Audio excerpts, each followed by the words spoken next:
Hey guys, welcome to Judicial Wings, the knowledge of judiciary, executive and legislation. I am Pallavi with you again with the lecture series of Indian Penal Code 1860.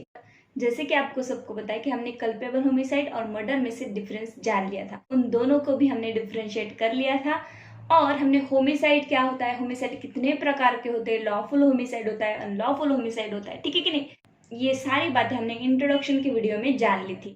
तो आज हम जाते हैं हमारे बेरट के language wise, जैसे कि section 299 में क्या दिया गया है, जैसे कि 300 में क्या दिया गया है। तो 299 बात करता है कल्पेबल होमिसाइड से, वही 300 बात करता है मर्डर से, ठीक है। तो अभी देखते हैं हम section 299 culpable homicide. Culpable homicide का मतलब क्या है ये तो पहले ही हमने देख लिया है बिल्कुल भी इजी लैंग्वेज में, लेकिन फिर भी कल्पेबल होमिसाइड को बैरट में हमारे कैसे डिस्क्राइब किया है, लॉ में कैसे इसे रखा गया है, रचा गया है, ये आज हम जान लेते हैं, ठीक है। तो culpable homicide whoever causes death by doing an act with the intention of causing death। देखिए मैंने कहा था पिछले वीडियो में भी यहाँ पे एन एक्ट दिया गया है, ठीक है। whoever causes death, कोई भी डेथ कॉज कर रहा है, मतलब तो हमने देखा था कि सबसे ज्यादा इसेंशियल क्या है, यहाँ पे डेथ होना चाहिए। डेथ हुई होगी तभी कल्पेबल होमिसाइड लगेगा, डेथ हुई होगी तभी मर्डर लगेगा। यानी कि सबसे पहले यहाँ पे क्या होना चाहिए, पहला पॉइंट यहाँ पे क्या है, डेथ होनी चाहिए किसी पर्सन की। उसके बाद बोलता है बाय डूइंग एन एक्ट, किसी ऐसे एक्ट से डेथ होनी चाहिए। देखिए with the intention of causing death, देखिए डेथ भी ऐसी होनी चाहिए कि उस पर्सन का डेथ कॉज करने का इंटेंशन था, इसीलिए वो इतना ज्यादा उस पर्सन को ग्रीवियस हर्ट कर रहा था और ऐसा एक्ट करने जा रहा था या फिर उसने किया कि उस वजह से उस पर्सन की डेथ कॉज्ड हो गई, ठीक है। और with the intention of causing such bodily injury as is likely to cause a death. देखिए यहाँ कहा गया है with the intention of causing such bodily injury as is likely to cause death, ठीक है। डेथ भी कराने का इंटेंशन नहीं है आपका यहाँ पे, लेकिन ऐसा इंटेंशन है कि उस पर्सन को इतनी ग्रीवियस इंजुरी हो जाए। ए पर्सन है, बी को पर्सन को मार रहा है, बहुत जोर जोर से लोहे के रॉड से मार रहा है। अब हो सकता है लाइकली टू कॉज डेथ, लोहे के रॉड से अगर किसी को मारोगे तो डेफिनेटली वहां पे डेथ कॉज हो सकती है। तो ऐसी ग्रीवियस इंजुरी कर रहा है, उसमें भी उसका इंटेंशन है कि कोई फर्क नहीं पड़ता, ये मर भी जाए ग्रीवियस इंजुरी से, ठीक है कि नहीं। ग्रीवियस हर्ट हो गया उसे तो ग्रीवियस हर्ट के सेक्शन लगेंगे, लेकिन ग्रीवियस हर्ट किसी को करते टाइम, वो एक्ट करते वक्त किसी की डेथ हो जाती है, तब क्या होगा, कल्पेबल होमिसाइड का चार्ज लगेगा। likely to cause death with the knowledge that he is likely by such act to cause death commit the offense of culpable homicide। तो देखिए यहाँ पे इंग्रेडिएंट्स क्या निकल के आते हैं, पहले तो डेथ कॉज्ड होनी चाहिए, उसके बाद बोलते हैं कि ऐसा आपका इंटेंशन होना चाहिए कि उसकी डेथ हो जाए। दूसरी बार यहाँ पे बोला गया है कि कॉजिंग बॉडीली सच इंजुरी, ऐसी टाइप की इंजुरी उसको कर रहे हो आप कि उसकी उस इंजुरी से डेथ कॉज हो सकती है। आपको इंटेंशन भी चाहिए और आपको पता भी होना चाहिए कि मैं जो एक्ट कर रहा हूँ, नोविंग दैट, ठीक है कि नहीं, नॉलेज होना चाहिए मैं जो एक्ट करने जा रहा हूँ उससे किसी व्यक्ति की, सामने वाले की डेथ कॉज हो सकती है, ठीक है कि नहीं। मैंने जैसे अभी बताया कि लोहे के रॉड से किसी को मार रहे हो आप, तो डेफिनेटली उसमें हो सकता है उसको ग्रीवियस इंजरी हो जाए, शायद वो बच जाए और शायद वो ना भी बचे। तो ये हो गया कल्पेबल होमिसाइड। अब यहाँ पे आगे कुछ एग्जांपल्स दिए हैं, कुछ इलिस्ट्रेशंस दिए, वो अभी हम पढ़ते हैं। A lays sticks and turf over a pit. देखिए ए ने क्या किया, बहुत सारी लकड़ियां होगी या स्टिक्स होगी छोटी छोटी, वो जमीन पे रख दी और टर्फ ओवर अ पिट मतलब एक खड्डा था उसके ऊपर रख दी। उसके बाद बोलता है with the intention of their by causing a death, उसका इंटेंशन था कि कोई भी यहाँ पे पैर रखे अंदर चला जाए और उसकी डेथ हो जाए। और with the knowledge that death is likely to be thereby cause, और उसको ये पता था कि डेथ भी हो जाए कोई फर्क नहीं पड़ता, या फिर जो कोई भी इस पे पैर रखेगा वो नीचे जाएगा तो उसे ग्रीवियस इंजुरी भी हो जाएगी और उस ग्रीवियस इंजुरी से उसकी डेथ भी हो सकती है। Z believing that the ground to be firm treads on it fall in and is killed, A has committed the offence of culpable homicide. देखिए सिंपल है, हमने पहले लेक्चर में भी ये उदाहरण लिया था यहाँ पे बताया कि किसी ने खड्डा खोद के रखा है, उस पे स्टिक्स लगा के रख दी है, लकड़ी से कवर कर दिया है, और यहाँ पे अगर कोई पैर रखता है तो शायद उसको ग्रीवियस इंजरी भी हो सकती है, या फिर ग्रीवियस इंजरी होने के वजह से उसकी डेथ कॉज भी हो सकती है। तो यहाँ पे बोला गया कि कल्पेबल होमिसाइड इसे कहा जाएगा, यानी कि 100% डेथ होने के चांसेस यहाँ पे थोड़े कम थे। डेथ होने की प्रोबेबिलिटी क्या थी, यहाँ पे कम थी। हो सकता है डेथ भी हो जाए, हो सकता है उसे ग्रीवियस इंजरी होकर वो बच भी जाए, लेकिन डेथ में अगर डेथ, लेकिन यहाँ पे डायरेक्टली डेथ ही होनी है, यहाँ पे डेथ ही होनी है ऐसा ये एग्जाम्पल नहीं बोलता है। तो ये कल्पेबल होमिसाइड में एग्जाम्पल आता है। कोई झाड़ी है, झाड़ी के पीछे एक झेड नाम का व्यक्ति था, ए भी वहां पे झाड़ी के उस तरफ से थे। बी, ए को पता था कि झाड़ी के पीछे झेड है, ठीक है कि नहीं, और बी यहाँ से फायर कर रहा था, गोलियां चलवा रहा था। तो अब क्या होगा, ए ने बी को नहीं बताया कि झाड़ी के पीछे झेड है, तो ए का तो, बी का तो सवाल ही नहीं है, बी को तो कुछ पता ही नहीं है, ठीक है कि नहीं। लेकिन ए को पता है कि झाड़ी के पीछे झेड छिपा है। अगर बी फायर करता है तो हो सकता है कि झेड को गोली लग जाए, ठीक है कि नहीं। बी ने फायर कर, यहाँ पे क्या हो सकता है, अब ए को पता ही नहीं है, उसने थोड़ी ना एक निशाना पकड़ा है और जेड को डेफिनेटली मारना ही मारना है। अगर निशाना लगाया होता तो क्या वो मर्डर में चला जाता, क्योंकि वो जेड को मरना ही मरना था। लेकिन यहाँ पे हो सकता है जेड मरे भी या जेड ना मरे भी, लेकिन ये चीज किसको पता थी, ए को पता थी। तो ए पे कल्पेबल होमिसाइड का चार्ज लगेगा, क्योंकि उसको पता था कि प्रोबेबिलिटी डेथ की यहाँ बन रही है।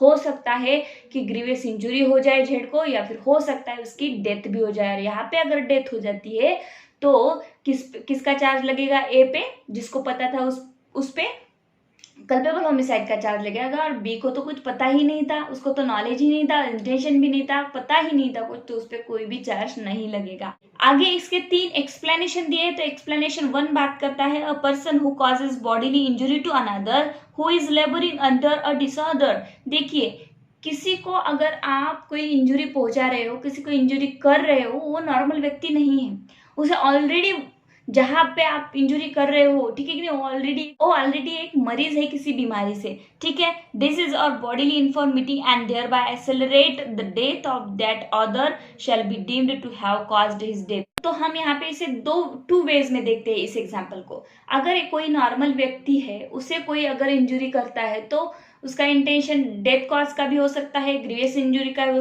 सकता है उसे ग्रीवियस हर्ट हो जाए, या फिर हो सकता है उसकी डेथ हो जाए, ठीक है कि नहीं।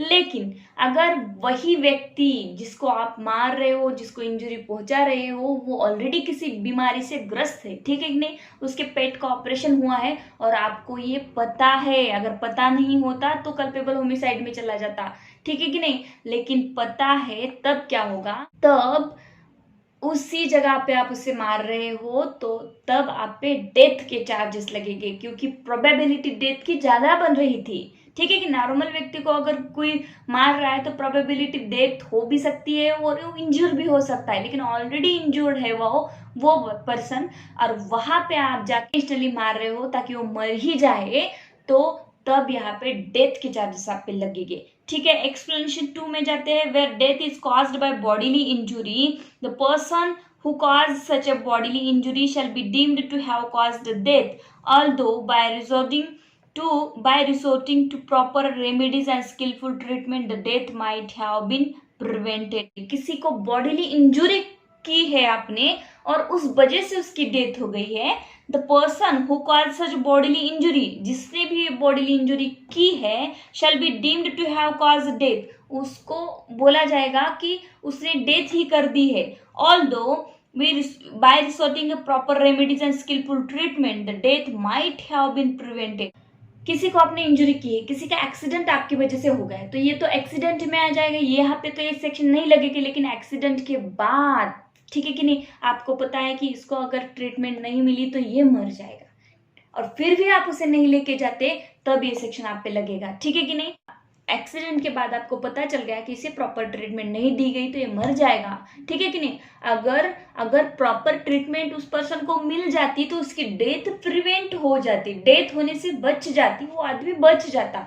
ऐसी सिचुएशन अगर क्रिएट होती है तो उसे भी माना जाएगा कि आपने डेथ कॉज किया है और आप पे डेथ के चार्जेस लगेंगे, ठीक है कि नहीं। अगर स्किलफुल ट्रीटमेंट, प्रॉपर ट्रीटमेंट उस पर्सन पे हो जाती, आपको पता है ये चीज कि इस पे अगर ट्रीटमेंट होगी तो ये बच जाएगा, जिस पर्सन ने ग्रीवियस हर्ट उसे किया है उस पर्सन को पता है, ठीक है कि नहीं, तो उस पर्सन पे भी डेथ का कॉज, तो उस पर्सन को भी डेथ का चार्ज लगेगा, ठीक है। आगे देखते हैं एक्सप्लेनेशन 3 में, the causing of the death of a child in a mother's womb is not homicide. देखिए हमने होमिसाइड का मतलब देख लिया था कि एक पर्सन अगर दूसरे पर्सन का डेथ करता है, यानी human being kills human being, एक ह्यूमन बीइंग दूसरे ह्यूमन बीइंग को मारता है तभी डेथ के चार्जेस लगते हैं, तभी इसे होमिसाइड और कल्पेबल होमिसाइड कहा जा सकता है। अगर मदर के वूम में किसी वुमेन के पेट में अगर बच्चा पल रहा है और उस पलते बच्चे को पेट में ही अगर मारा जाए तो उसे होमिसाइड नहीं कहा जाएगा, क्योंकि वो बच्चा जो है अभी बाहर नहीं आया है, वो एक ह्यूमन बीइंग अभी नहीं है, ठीक है कि नहीं। तो वो वोम में है उस महिला के, उस पे मिसकैरेज के चार्जेस लगेंगे, ठीक है। But it may amounts to culpable homicide, but ये कल्पेबल होमिसाइड हो सकता है, किन चीजों में हो सकता है, to cause the death of the living child if any part of the child has been brought forth though the child may not have treated और बीन कंप्लीटली बॉर्न। देखिए यहाँ कहा गया है कि बच्चे को अगर पेट में ही मारा जाए तो वो होमिसाइड नहीं कहा जाएगा और मिसकैरेज के चार्जेस उस पर्सन पे लगेंगे जिसने भी ये ऑफेंस किया है। बट अगर उस चाइल्ड का, उस बच्चे का एक भी पार्ट मदर के वो पेट से, वूम से बाहर आ जाता है तब उसे होमिसाइड कहा जाएगा, ठीक है कि नहीं। चाहे हाथ हो चाहे पैर हो, कुछ भी उस बच्चे का पार्ट अगर बाहर आ जाता है और तब कोई उसकी डेथ कॉज करा देता है तब उसे कल्पेबल होमिसाइड में और मर्डर में डाला जाएगा और तब उसे होमिसाइड कहा जाएगा। क्यों ऐसा कहा गया है, क्योंकि अगर बच्चा जब तक माँ के पेट में रहता है तो वो एक ह्यूमन बीइंग नहीं होता है, ठीक है कि नहीं। जैसे भी पृथ्वी पर कोई जन्म लेता है तब से उसे ह्यूमन बीइंग कहा जाता है। तो अगर बच्चा माँ के पेट में है तो उस पर मिसकैरेज पे चार्जेस लगेंगे, उस पर्सन पे, उस ऑफेंडर पे मिसकैरेज के चार्जेस लगेंगे। अगर उस बच्चे का एक भी पार्ट बाहर निकल जाता है माँ के पेट से तब वो ह्यूमन बीइंग बन जाएगा और उस पे होमिसाइड के चार्जेस लगेंगे, ठीक है। तो ये हुआ हमारा कल्पेबल होमिसाइड। अब जाते हैं हम सेक्शन 300 की तरफ। तो देखिए 300 में हमने पहले वीडियो में भी ये डिस्कस किया था कि मर्डर की डेफिनेशन ऐसे कहीं दी गई नहीं है, ठीक है। हमने जनरल एक्सेप्शन, कल्पेबल होमिसाइड और मर्डर में पूरी तरीके से अच्छी तरीके से डिफरेंशिएट उसको किया था। कोई भी अगर एक्ट करता है किसी अदर हार्म को प्रिवेंट करने के लिए तो वो तो ऑफेंस है ही नहीं। उसके बाद हम कल्पेबल होमिसाइड में आए थे। कल्पेबल होमिसाइड में कहीं ना कहीं इंटेंशन फ्लैश होता है, ग्रीवियस इंजुरी होती है, डेथ कॉज होती है, तो उसे कल्पेबल होमिसाइड में डाला जाता है। और वही कल्पेबल होमिसाइड को अगर मर्डर में डालना हो तो यहाँ पे प्रोबेबिलिटी काउंट की जाती है कि कितनी ज्यादा प्रोबेबिलिटी थी कि डेथ ही होनी है इस चीज की। सेक्शन 300 बोलता है कि कौन से कल्पेबल होमिसाइड मर्डर होंगे और कौन से कल्पेबल होमिसाइड मर्डर नहीं होंगे। तो पहले ये सेक्शन बात करता है कि कौन से कल्पेबल होमिसाइड मर्डर होंगे। तो देखिए अब क्या होता है, जैसे मैंने अभी आपको कहा कि अगर किसी ने खड्डा करके वहां पे स्टिक्स लगा दी है और कोई भी आ जाता है, आने के बाद हो सकता है कल्पेबल होमिसाइड में कि उसकी डेथ भी हो जाए और उसको ग्रीवियस इंजुरी भी हो जाए, प्रोबेबिलिटी कम थी वहां पे। लेकिन अगर उसी खड्डे में करंट भी डाल के रखता है और उसका इंटेंशन यही होता है, उसका टारगेट ही हो जाए कि बी नाम का व्यक्ति यहाँ पे आ जाए और सीधे खड्डे में गिर जाए और करंट लग जाए, उसके बाद तो उसके बचने की चांसेस ही नहीं है, तो ये है मर्डर।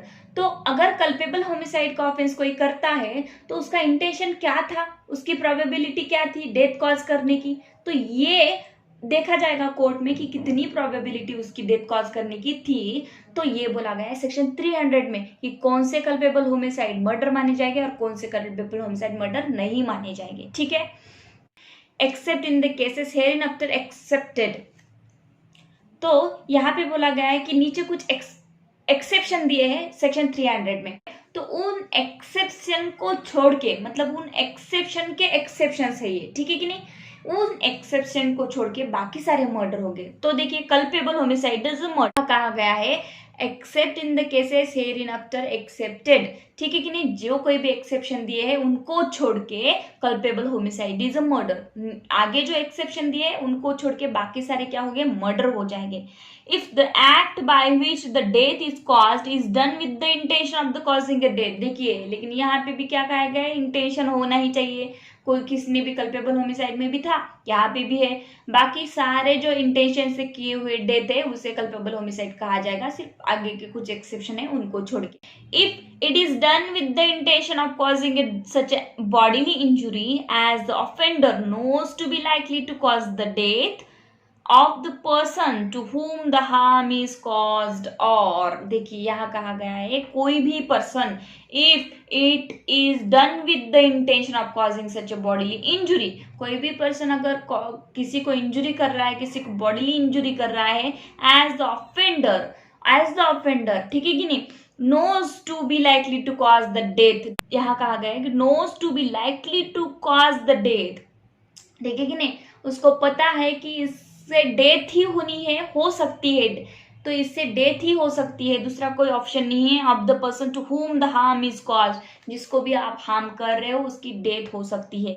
आपको पता था कि आप किसी भी पर्सन को, थर्ड पर्सन को इंजुरी पहुंचा रहे हो, उससे क्या हो सकती है, डेथ हो सकती है। ये एक पॉइंट है यहाँ पे। दूसरा पॉइंट बोलता है if it is done with the intention of causing a bodily injury to any person, किसी को इस इंटेंशन से बॉडीली इंजुरी आप कर रहे हो, to any person and the bodily injury to any person and the bodily injury intended to be inflicted is sufficient in the ordinary course of nature to cause a death। जो कोई भी injury आप उसे पहुंचा रहे हो, जो कोई भी इंजुरी आप उसे कर रहे हो, ऑफेंडर किसी पर्सन को हार्म पहुंचा रहा है, किसी पर्सन को इंजुरी कर रहा है, और जैसे इंजुरी कर रहा है वो इंजुरी सफिशिएंट है किसी पर्सन की डेथ होने के लिए, ठीक है कि नहीं। अगर कोई जाके गोली मार देता है तो डेफिनेटली उसकी डेथ ही होती है, बहुत ही कम चांसेस है कि वो बच जाए, ठीक है कि नहीं। सफिशिएंट है किसी को गोली मारना डेथ करने के लिए, उसकी तो सफिशिएंट है ये कॉज। किसी को तलवार से मारना, ठीक है कि नहीं, किसी के पेट में चाकू से वार करना सफिशिएंट है डेथ कॉज करने के लिए। कि अगर ऐसी इंजरी आप कर रहे हो तो यहाँ पे बहुत ही ज्यादा प्रोबेबिलिटी है कि उस पर्सन की डेथ ही होगी। ऐसे एक्ट पर भी मर्डर के चार्जेस लगते हैं और इसे मर्डर कहा जाता है।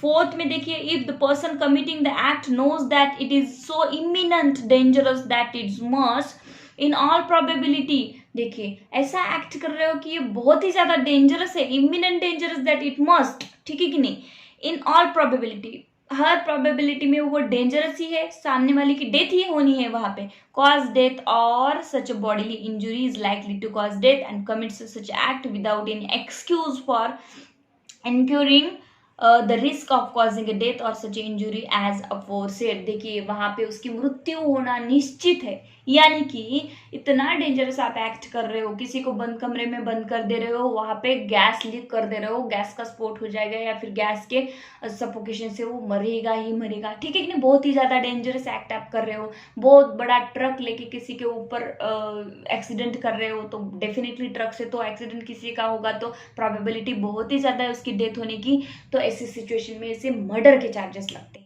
तो यहाँ पे पहले कल्पेबल होमिसाइड में इंटेंशन, डेथ कॉज थी, नॉलेज था, सब कुछ था, लेकिन प्रोबेबिलिटी थोड़ी कम थी तो उसे कल्पेबल होमिसाइड में रखा गया था। अब कल्पेबल होमिसाइड मर्डर कब माना जाएगा, तो ये तीनों भी जब पॉइंट, ये चारों भी पॉइंट जब आ जाएंगे इसमें, कितनी ज्यादा प्रोबेबिलिटी थी डेथ होने की, क्या सफिशिएंट उसने जो एक्ट किया वो क्या सफिशिएंट था डेथ होने के लिए, हाँ सफिशिएंट था तो उसे डेथ में डाला जाएगा, सफिशिएंट नहीं था कुछ वजह से डेथ हो गई लेकिन उसकी, तो उसे कल्पेबल होमिसाइड में डाला जाएगा, ठीक है कि नहीं। हमने उस दिन भी देखा था करंट का एग्जांपल कि बहुत ज्यादा प्रोबेबिलिटी है, ज्यादा वोल्ट का करंट जब लगता है किसी को तो वो उस पर्सन की डेथ हो जाती है, तो ऐसी सिचुएशन में culpable homicide amounts to murder माना जाएगा, ठीक है। Shoots Z with the intention of killing him, Z dies in consequences, ठीक है कि नहीं। और जेड तो ये पे क्या चार्जेस लगेंगे, murder, A commits a murder, ठीक है कि नहीं। ये डायरेक्टली शूट कर दे रहा है किसको, और शूट करना किसी को सफिशिएंट है, किसी की डेथ होने के लिए डेंजरस एक्ट है, डेथ ही होनी है वहां पे, तो वहां पे उस पर डेथ के यानी कि मर्डर के चार्जेस लगेंगे। तो फ्रेंड आज के लिए इतना ही। कल्पेबल होमिसाइड और मर्डर का डिफरेंस आज भी हमने बेयर एक्ट की लैंग्वेज से देख लिया है, और कौन से एक्ट जो है कल्पेबल होमिसाइड जो है वो मर्डर माने जाएंगे ये भी हमने देख लिया है। कल के वीडियो में हम देखते हैं कि कौन से एक्ट जो है वो कल्पेबल होमिसाइड नहीं होंगे, कौन से ऑफेंस जो है वो कल्पेबल होमिसाइड नहीं होंगे। When culpable homicide not amounts to murder, ये कल की वीडियो में हम देखेंगे। Thank you so much. Subscribe my channel, click the bell icon ताकि आपको मेरे आगे की वीडियोस के नोटिफिकेशन डेली आ सके। And thank you so much.